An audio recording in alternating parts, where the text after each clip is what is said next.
말씀을 좀 하려고 합니다. 네. 설교 제목을 회복 기도에서 시작됩니다 라고 했는데, 부제로 이제 무너진 곳에서 다시 시작하시는 하나님, 이런 제목으로 설교를 하고자 합니다. 사랑하는 성도 여러분, 우리 주변에 이제 돌아보시면은 좀 무너진 곳이 참 많은 것 같습니다.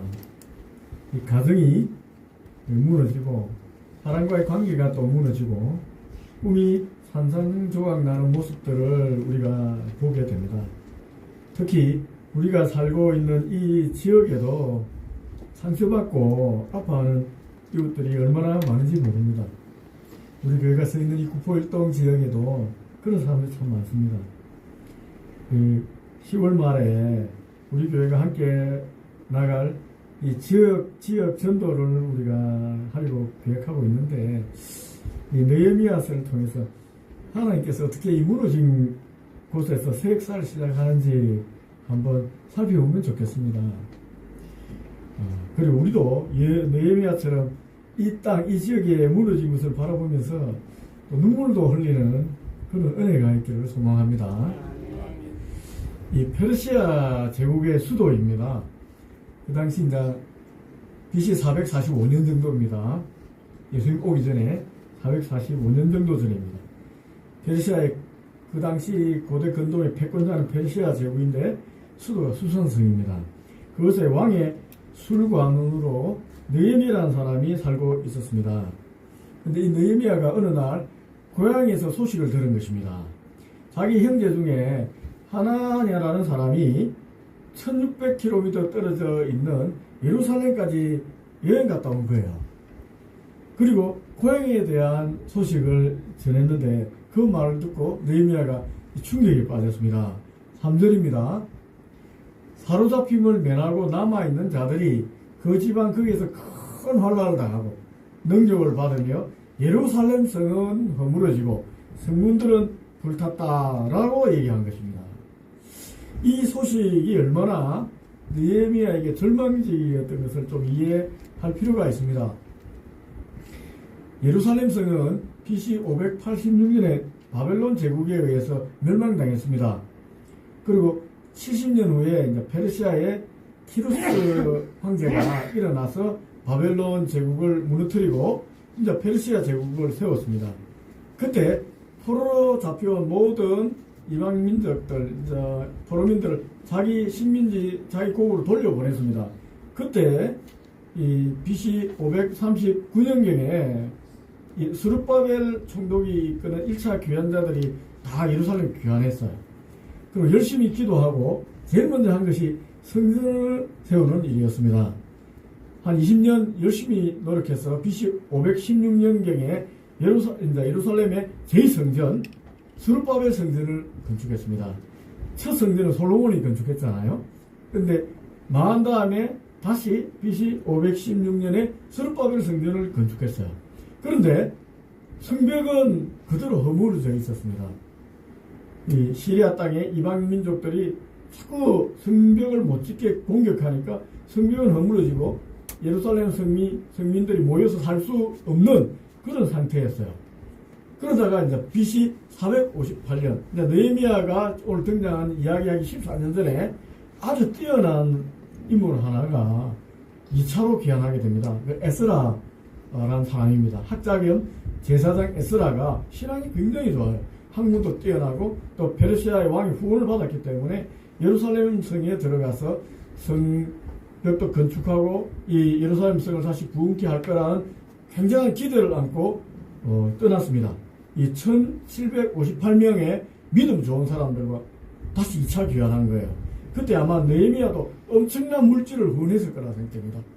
그래서 기대가 있었어요. 이제 에스라 정도의 뛰어난 사람이 갔으니까, 법학자 겸 성경학자 에스라 선생이 갔으니까 잘 공동체가 회복될 거라 생각했는데, 자기 동생이 들어와서 얘기하는 걸 들어보니까 기대와 완전히 다른 거예요. 성은 그대로 불타있고 이방 민족들이 자기 유대인들, 자기 고국의 형제 자매들을 비웃고 조롱하고 능욕하고 있다는 거예요. 그러니까 마음이 이제 무너질 것 같습니다. 이 느헤미야가 이 술과 논이란 높은 지위에 있었는데 그가 마음에 결단하게 되는 겁니다. 이 술과 논이란 히브리어로는 마시케라는 단어를 사용하고 있습니다.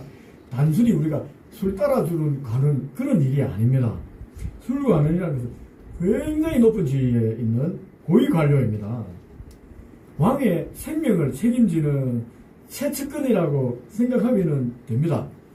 이 독이 든 술잔을 받을 때 독이 들었는가 안 들었는가 자기가 먼저 마셔보는 거예요. 그러니 왕이 신뢰하지 않는 사람은 술과 논에 앉히지 않습니다. 그리고 중대한 일을 결정할 때도 이 술과 논이 조언을 굉장히 많이 하는 거예요. 그 당시 페르시아 역사를 살펴보면 술과 논이 왕의 정치적 결단에도 영향을 굉장히 많이 미쳤음을 우리가 알 수 있습니다. 그런 느헤미야에게 고향의 비참한 소식이 전해진 것입니다. 보통 사람들은 어떻게 얘기하겠습니까? 참 안 됐구나. 내가 도울 일이 있으면 좋겠다. 그런 일이 있으면 좀 말해라. 이 정도로 위로의 말 한마디 하고 자기 일상으로 돌아갔을 겁니다. 나는 페르시아 왕을 섬기는 게 중요하니까 그 일 열심히 하겠다 하고 돌아갔을 것입니다. 더구나 이 느헤미야는 포로민 3세대입니다. 자기 아버지, 할아버지가 예루살렘에 살았지 자기는 예루살렘 가본 적도 없어요. 페르시아 땅에서 태어났습니다. 직접 살아본 경험도 없어요. 하지만 이 느헤미야가 보통 사람과 다른 거예요. 그는 자기 고국, 아버지의 고국, 할아버지의 고국, 그 예루살렘이 황폐하게 이 무너져 있다고, 불탄치에 있다는 말을 듣고는 그냥 앉아서 울었습니다. 이 울었다는 장면을 히브리어 언어로 이제 와세바 와이브케라는 단어를 사용하고 있습니다. 그냥 우는 게 아니라 주저앉아서 통곡했다는 겁니다. 정말 이해가 안 됩니다만 이 말을 듣고 마음이 무너지는 것 같았어요. 그래서 막 주저앉아서 통곡했다는, 펑펑 울었다는 것입니다. 하루 이틀 운 것도 아니라 수일 동안 금식하며 슬퍼하며 애통하며 기도했습니다. 여기서 우리가 놓치지 말아야 할 어떤 핵심적인 사항이 있습니다. 이 느헤미야의 눈물은 단순히 동정하는 눈물이 아닙니다. 또 고향을 그리워하는 항수도 아닙니다. 그의 마음속에는 하나님의 아픈 마음이 전달된 것입니다. 무너진 예루살렘을 바라보시고 안타까워하는 하나님 아버지의 마음이 전달됐어요. 흩어져서 고통당하고 있는 백성들을 향한 하나님의 그 사랑이 느헤미야 심령에 부어진 거예요. 여러분, 이것이 바로 이 듣는 마음, 레브 쇼메아라고 우리가 잘 알고 있는 이 솔로몬이 열왕기상 3장에서 하나님께 받은 이 지혜롭고 총명한 마음이 이 마음입니다. 레브 쇼메아입니다. 듣는 마음입니다. 열왕기 3장에 보면 솔로몬이 기브온 산당에서 1,000마리 황소를 잡아서 하나님께 번제를 드렸습니다. 그리고 거기서 잠을 자는데 하나님께서 꿈에 나타나셨어요. 그래서 솔로몬에 얘기합니다. 솔로몬, 네가 내게 원하는 것이 무엇인지 한번 얘기해봐. 내가 다 들어줄게. 그래서 솔로몬이 뭐라고 얘기했냐면은, 하나님, 저는 어려서 왕이 되었습니다. 이 많은 백성을 다스릴 능력이 없습니다. 이들의 성곽을 판단하고 재판할 수 있는 능력이 없으니까 하나님, 제게 잘 듣는 마음을 주십시오. 이걸 왜 소외하는 거예요? 그러자 하나님께 감동을 받았습니다. 내가 부귀도 원하지도 않고 원수의 생명도 원하지도 않고 오직 이 백성들을 위해서 잘 듣는 마음을 달라고 하였으니 내가 네 말대로 하여 지혜롭고 총명한 마음을 준다. 그리고 구하지도 않은 부귀와 장수도 내게 주겠다 하고 축복하면서 주었다는 것입니다. 여러분, 이게 레브스모야. 이 지혜롭고 총명한 마음이 잘 듣는 마음이 있습니다. 이 경청하는 거죠.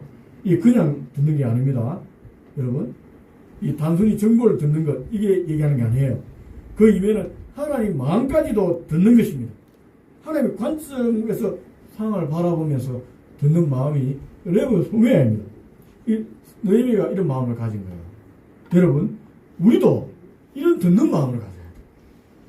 그러면 지혜로 가집니다. 우리 주변의 아픔을 들을 때 단순히 귀로만 듣지 마십시오. 마음으로 듣기 바랍니다. 그 아픔 뒤에 있는 하나님 마음을 들으시기 바랍니다. 우리가 전화해서 여러분 위로하잖아요.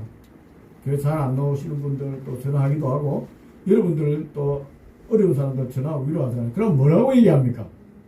대부분 다 이렇게 얘기합니다. 나 괜찮아. 뭐 잘 지낼만 해. 근데 진짜 괜찮겠습니까?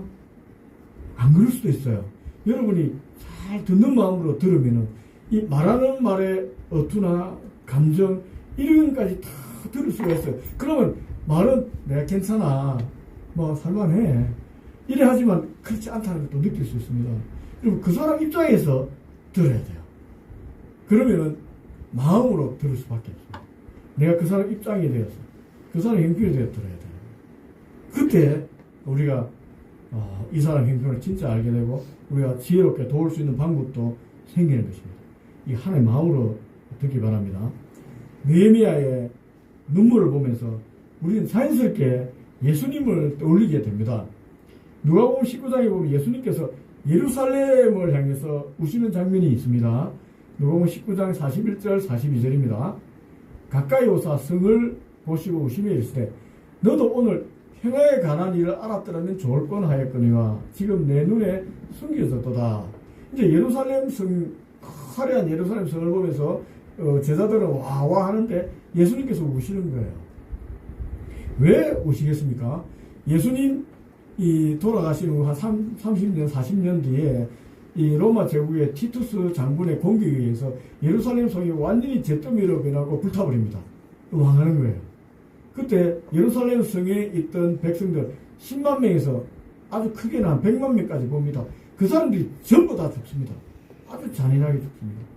이제 그런 상황이 일어날 것도 모르고 지금 예루살렘에 있는 백성들이 웃고 즐기고 막 떠들고 있는 거예요. 예수님의 이 경고의 말씀도 듣지 않는 거예요. 그걸 보시면서 예수님께서 가슴을 치면서 통곡하는 것입니다. 구원의 기회를 놓쳐버린 그를 바라보면서 예수님 마음이 찢어지는 거예요. 그래서 막 우는 겁니다. 이게 그들의 아픈 마음에 공감해서 우는 거예요. 이게 내가 소매야. 영국의 위대한 설교자 중에 한 분이 이 스펄전 목사라는 분이 있습니다. 그분은 어느 주일날 설교 도중에 갑자기 강단에서 울기 시작했습니다. 펑펑 우는 거예요. 일순간 청중들이 당황했습니다. 목사님 설교하다가 왜 저리 우는 거야?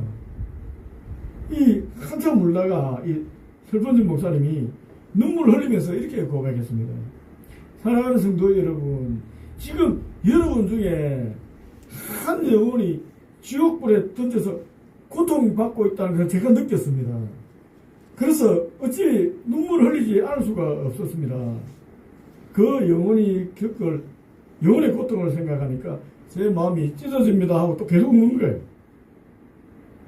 그날 그 설교를 통해서 수많은 사람들이 회개하고 주님으로 주님 앞에 돌아왔다고 기록되어 있습니다. 여러분, 진정한 공감은 당신이 불쌍하다 고 동정이 아닙니다. 당신의 고통이 나의 고통이다 라고 함께 아파하는 것입니다. 여러분, 중보기도를 부탁하잖아요. 이 중보기도 하는 게 이런 사람이 중보기도 하는 거예요. 내가 저 사람 입장이 돼서 기도하는 거예요. 그러니까 이 중보기도는 아무나 할 수 있는 게 아니에요. 우리가 기도 부탁하면 이런 말 하잖아요. 내가 기도해 줄게. 그리고 진짜 기도를 하는 분들은 드뭅니다. 왜 드뭅니까? 중보기도 하려면 굉장히 기도의 짐을 지어야 돼요. 내가 그 사람 입장에 가서 기도해야 돼요. 그러니까 힘이 듭니다. 땀이 나고 애를 씁니다. 고통스러워요. 그러니까 중보기도를 부탁할 때 여러분 함부로 이렇게 부탁받을 때 해줄게 라고 쉽게 얘기하면 안 됩니다. 해준다면 진짜 해야 됩니다. 진짜 해줄게 하는 그 순간이라도 간절하게 그 사람의 안타까움을 가지고 기도해 줘야 되는 것입니다. 이것이 바로 하나님의 마음을 품고 흘리는 눈물이고 기도입니다. 느헤미야의 눈물과 예수님의 눈물은 이런 면에서 같은 성격을 가지고 있습니다. 그것이 바로 하나님의 마음으로 우는 것입니다. 이 자신의 감정이 아니라 하나님의 마음을 품고 흘리는 눈물입니다. 이 스펄전 목사님은 눈물을 액체 기도라고 했습니다. 액체 기도. 하나님 마음을 제일 감동시키는 기도 중에 하나가 이 액체 기도입니다. 여러분, 하나님 앞에 울어야 됩니다. 제가 자꾸 울으라고 하니까 좀 이상한데, 기도는 하나님 앞에 좀 우는 기도를 좀 하면 좋겠습니다. 우리 남자 성도님들은 사나이는 3번 운다 이러는데, 하나님 앞에서 매일 울어도 됩니다. 그죠? 세상에서 3번 울든 말든, 하나님 앞에 가면 그냥 좀 우세요. 아무도 없는데 울어도 되잖아요. 자기 방에 들어가서 하나님 앞에서 좀 우세요. 또 여자분들도, 여성 성도님들도 좀 울어야 됩니다. 울 때 못 울면 병도 생기고요. 하나님 앞에 울면 어떤 일이 벌어지느냐. 하나님께서 반드시 여러분 그 기도를 듣습니다. 하나님 눈물방울 다 이렇게 모으고 살리고 있습니다. 성경에 기록되어 있습니다. 요한계시록 눈물방울 샌다고 돼요. 여러분 울어야 돼요. 액체 기도입니다. 여러분 진짜 눈물 흘리면서 기도할 때 얼마나 마음이 애타합니까? 진정으로 기도를 해야 됩니다. 그때 하나님의 질이 흔들리는, 하나님 나라 하나님께서 막 일어나는 거예요. 특히 어렵고 힘든 과부의 기도는 하나님께서 가만히 있지 않습니다.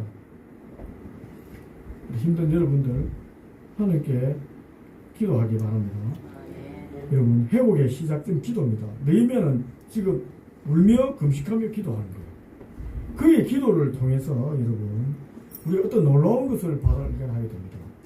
기도는 또 이렇게 해야 되겠다 하는 것도 우리가 많이 느끼게 됩니다. 느헤미야 기도 몇 가지 특징을 살펴보겠습니다. 첫 번째입니다. 하나님의 위대하심을 맞춰서 기도했습니다. 5절 초반절입니다. 하늘의 하나님 여호와 크고 두려우신 하나님이여. 자기가 믿는 하나님이 제일 크고 두렵다는 거예요. 하나님의 위대하심을 먼저 초점을 맞추고 기도합니다. 여러분 지금 페르시아의 가장 강력한 왕 아닥사스다 왕 밑에 있는 신하입니다. 그러나 이 왕이 이 세상에 가장 두려운 존재가 아니라는 거예요. 지금 왕의 마음을 움직여야 되는데, 그럼 왕에게 이렇게 나가서 아부하는 게 아니라 하나님이 더 큰 왕이십니다. 하나님만이 진짜 왕이십니다라고 하나님께 초점을 맞추고 기도하고 있는 것입니다. 여러분, 문제가 태산 같아 보일 때 하나님을 바라보면 그 문제가 작아 보입니다. 문제에 초점을 맞추면 우리가 작아 보여요. 문제 점점 커 보입니다. 이 아닥사스다 왕에 초점을 맞추면 저 사람 마음을 어떻게 움직이지? 저 겁나는 왕한테 잘못 말하면 죽을 텐데 자꾸 두려워지는 거예요. 그러나 크고 두려우신 하나님 아버지께 초점을 맞추니까 이 왕의 마음도 하나님 손에 왔다 갔다 하는 거예요. 그러니까 아닥사스다 왕이 점점 덜 두려워집니다. 여러분 우리가 기도할 때 문제를 바라보면 안 됩니다. 하나님 아버지를 바라보세요. 여러분 갚아야 될 빚이 한 수백억, 한 수천억 있다고 생각해 보십시오. 자꾸 쳐다보면 어떻게 해야 됩니까? 빚에 물려 죽습니다. 하나님 아버지를 한번 생각해 보세요. 하나님 하고 쳐다보면 여러분 이 빚은 아무것도 아닐 수도 있습니다. 어떻게 아닙니까? 하나님이 해주면 아무것도 아니죠. 하나님 김정일이 미사일 하나 떨어지면 우리 경제 시스템이 없어지니까 빚이 일시에 사라질 수도 있습니다. 뭐 아무것도 아닙니다. 이 경제 시스템은 세상의 경제 시스템입니다. 이건 바뀔 수도 있습니다. 우리 여기에 매이니까 중리 모산이 막 이렇게 얘기하지 우리는 하나님 나라에 또 속해 있어요. 그러니까 이런 문제로 죽지 마십시오. 경제 문제로 낙담하고 죽을 필요 없어요. 우리는 하나님 나라에 있습니다. 이 시스템 바꿔버리면 됩니다. 하나님에 딱 돌아오면 또 다르게 시작할 수도 있어요. 그러니까 너무 힘들어하지 마십시오. 크고 두려우신 하나님께 기도해야 됩니다. 두 번째, 느헤미야는 자신도 죄인임을 인정하는 기도를 했습니다. 6절 후반절입니다. 나와 내 아버지 집이 범죄하여. 느헤미야는 예루살렘의 사람들이 죄인이라고 하지 않았습니다. 자기도 죄인이라고 했어요. 자기는 느헤미야는 예루살렘이 망할 때 잊지도 않았습니다. 그건 죄짓지도 않았어요. 그러나 자기 죄로 받아들이는 거예요. 참된 지도자들은 백성의 아픔을 자신의 아픔으로 받아들입니다.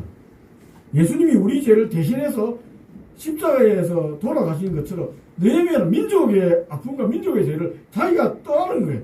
이게 진짜 이 지도하는 자세입니다. 지도자의 자세입니다. 느헤미야는 그런 거예요. 우리 가족들 중에 누가 잘못해서 우리 가족 힘들다 하면 저 사람 죄 때문에 우리가 이랬습니다. 이렇게 하면 안 됩니다. 우리 교회도 마찬가지, 우리 지역도 마찬가지. 저 사람 때문에 아니라 내가 우리 가족의 일원이죠. 내가 죄짓지 않았음에도 불구하고 내가 하나님, 저도 이 죄에 재림을 인정한다고. 내가 동참하는 거예요. 내가 그들과 똑같은 마음이 되는 거예요. 짊어지는 거예요. 내면은 그래 짊어지고 이제 기도하는 거예요. 자기 기도가 되는 거예요. 중보 기도가 되는 거예요. 진짜 자기 기도가 되는 거예요. 세 번째입니다. 하나님 약속을 붙잡고 기도했습니다. 9절 보시면은 만일 내게로 돌아와서 내 계명을 지켜 행하면 내가 거기서부터 그들을 모아 돌아오게 하리라 하신 말씀을 이제 청하고도 기억하옵소서. 하나님께서 일부 예언하는 분이 아닙니다. 우리 사람들은 이랬다 저랬다 만회합니다. 그러나 하나님 자기 뱉은 말은 반드시 지키는 분이에요. 그러니까 하나님 약속의 말씀을 붙잡기는 하나님 이렇게 얘기했지 않습니까? 하나님께서 아무리 죄를 지었다고 벌받아 흩어졌다 할지라도 회개하고 돌아오면은 다시 돌려주겠다고 약속하셨지 않습니까? 이 신명기 말씀입니다. 하나님 이런 말씀이 있지 않습니까? 이 말씀대로 우리가 하나님께 돌아가겠으니까 우리를 지켜주시고 살려주십시오. 벌켜주십시오. 라고 기도하는 거예요. 이 말씀이 이 기도가 가장 겁나는 기도입니다. 우리도 아버지 어머니한테 여러분 요구할 때 힘이 있을 때 요구가 어떤 기도입니까? 어릴 때 아버지 100원 준다고 했잖아요. 100원 주세요. 이러면 아버지가 없으면 친구한테 빌려줘야 돼.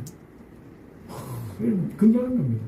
우리 딸이 제일 건강합니다. 내가 뭐 했으면 달라면 어떻게 하든지 줘야지. 안 주면 어떻게 되겠습니까?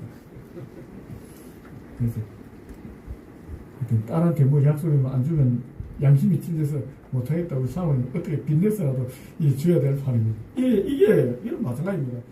하나님 아버지는 기억하거든요. 다른 사람은 나 그런 거 기억이 잘 안 나는데 난 모르겠다 이러는데 하나님 아버지는 잊질 않는 분이에요. 어제나 오늘이나 내일이나 변함없는 분이에요. 우리는 기억이 왔다 갔다 하는데 하나님 기억이 왔다 갔다 하는 거예요. 그러니까 딱 들이대면 하나님께서 뭐 할 말이 없잖아요. 그럼 알겠다 하시는 것입니다. 여러분 네 번째입니다. 아주 구체적인 도움을 요청하는 기도를 했습니다. 11절 후반절입니다. 오늘 종이 형통하여 이 사람 앞에서 은혜를 잊게 하옵소서. 이 사람 누구겠습니까? 페르시아의 왕 아닥사스 왕과 그의 사람들입니다. 느헤미야는 왕 앞에서 은혜를 잊게 해달라고 예루살렘 돌아가게 해달라고 구체적으로 하는 기도를 했습니다. 여러분 근대 선교의 아버지라 불리는 사람은 영국의 윌리엄 캐리입니다. 인도 최초의 선교사입니다. 인도로 떠나기 전에 후원자들 그는 구두수성공이었거든요. 이 후원자들이 많았어요. 후원자들에게 단순하게 선교를 위해서 좀 도와달라고 기도한 게 아닙니다. 저 좀 도와달라, 저 좀 기도해달라 이렇게 얘기하지 않았습니다. 그는 선교지에서 사용할 인쇄기가 필요합니다. 또 새로운 인도어를 번역해야 되게 선교를 번역해야 되기 때문에 번역할 동역자가 필요합니다. 그리고 이 왕이 있었거든요. 그러니까 왕 통일교가 있어야 되잖아요. 이 대영 제국에. 그러니까 특별한 허가서가 필요합니다. 허가서 내달라고 기도해달라고. 이 동역자들에게 구체적으로 인쇄기 번역할 수 있는 동역자 허가서를 달라고 기도해달라고 부탁했던 것입니다. 그리고 하나님께서는 이 구체적인 기도에 정확하게 응답하셔서 필요한 것을 다 허락해 주셨습니다. 여러분 우리의 기도가 구체적이라는 것은 그만큼 자기가 고민하고 계획하고 기획을 했다는 거예요. 거기에 하나님께서 은혜가 없는 것입니다. 느헤미야는 이 기도를 얼만큼 했을까요? 4개월 했습니다. 4개월 동안. 무려 4개월 동안 계속 기도했던 거예요. 이 시간 동안 하나님과 깊이 교제하면서 어떻게 예루살렘에 돌아가고 어떻게 이 성경을 건축해야 될지 재건해야 될지 계획을 세웠습니다. 기도는 하나님과 함께하는 신성한 협의 시간입니다. 여러분 기도하셨습니다. 어떤 일 크게 하고 싶은 분이 있잖아요. 새로운 일 하고 싶은 분이 있지 않습니까? 그러면은 하나님 앞에 가서 기도하십시오. 하나님 제가 이것을 해야 되는데 어떻게 해야 되겠습니까? 하나님 잘 생각이 안 납니다. 누굴 도움이 필요합니까? 어떤 식으로 일을 진행해야 됩니까? 하나님 하고 계속 기도하세요. 그러면 자기도 모르게 떠오르는 생각이 있습니다. 그리고 기억날 수도 있고 주위에 있던 사람이 조언할 수도 있고 여러분 그때마다 계속 기도하세요. 기도하면서 하나 해결하게 하면 그 일은 하나님께서 함께하는 일이 되는 것입니다. 지금 우리가 살아가고 있는 이 땅에 여러분 무너진 것이 얼마나 많이 있습니까? 코로나19 사태 때부터 해서 이 사람들이 이 고립감이 더 깊어졌어요. 이 절망에 빠진 사람도 많고 경제적 어려움으로 무너진 가정도 참 많이 있습니다. 미래에 대한 불투명 때문에 이 지금 방황하는 청년들도 너무 많아요. 계속 일을 하고 있는데도 두렵습니다. 막 걱정이 되는 거예요. 외로움 속에 살아가는 어르신들 많이 있습니다. 부산에서 제일 고독사들이 많다는 거 여러분 아십니까? 40대, 50대 특히 남자 장년들이 혼자서 많이 죽어가요. 점점 고독사들이 많습니다. 우리 교회 주변의 이웃들의 현실일지도 모릅니다. 우리 10월 말 우리가 이제 함께 전도하고자 하는 지역 전도는 단순한 전도 활동이라고 생각하면 안 됩니다, 여러분. 이 땅이 무너진 것을 바라보시는 하나님의 마음을 품고 나가는 거룩한 사명으로 받아들이면 좋겠습니다. 우리는 단순히 우리 교회 성장을 위해서 전도하는 게 아닙니다. 하나님의 마음으로 이웃들의 아픔을 품고 나아가는 그런 것입니다.